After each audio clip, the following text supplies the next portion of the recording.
With me is the Deputy Premier of New South Wales. Ma'am, welcome to WION.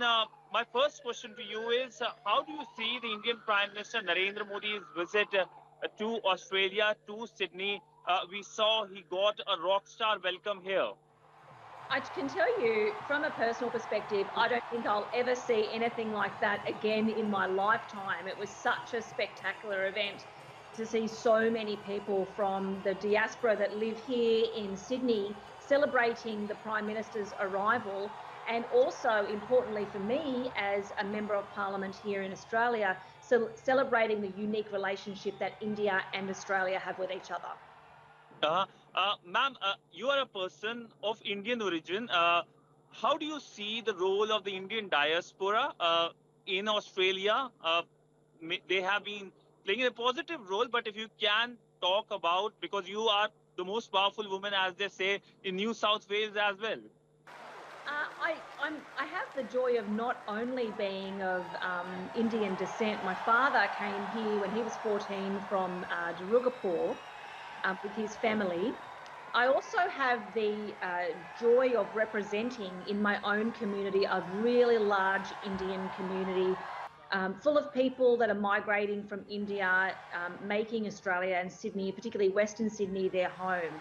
And it is just an absolute joy to represent the Indian community. It is growing faster than any other community in this country, really focused on providing for their children and very focused on education, which is something dear to my heart as the Minister for Education.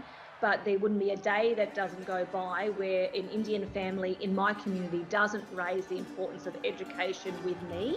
And that's something that I hope I can work with them on together over the next 4 years as Deputy Premier. Ma'am, education is another portfolio.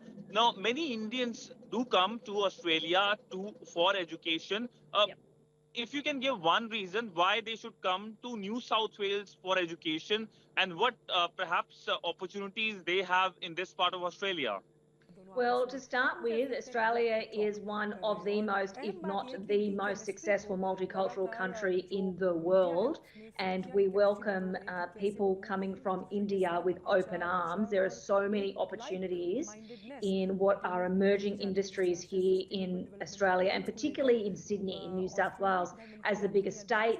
And obviously the capital here in Sydney, there are great opportunities for university study and emerging technologies. In my area, there is a new airport coming, which means there's going to be a lot of jobs in the areas of STEM education, which I know is something that is of great interest to a lot of Indian families that migrate from India to live in my part of the world in Western Sydney. The sky is the limit for migrants coming to Australia, and it's something I think why our connection is so strong. Because of all the students that come over to Australia to study, and many of them stay and then have their own families here. That's part of why the Indian diaspora is so strong here in New South Wales. Mm-hmm. Strong diaspora is something we saw celebration during the Indian Prime Minister's visit.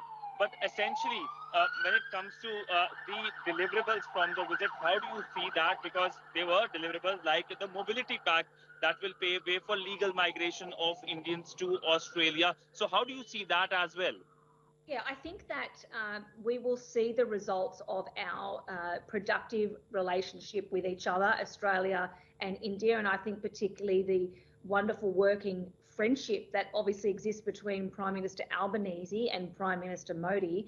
And we have seen some real concrete deliverable things that already have come from that. So I would love to be a part in the future of seeing them flourish and seeing even more developments in our relationship together, especially in regards to education and what we can do together in education. That's of great interest to me, and I think we can work together on many things into the future.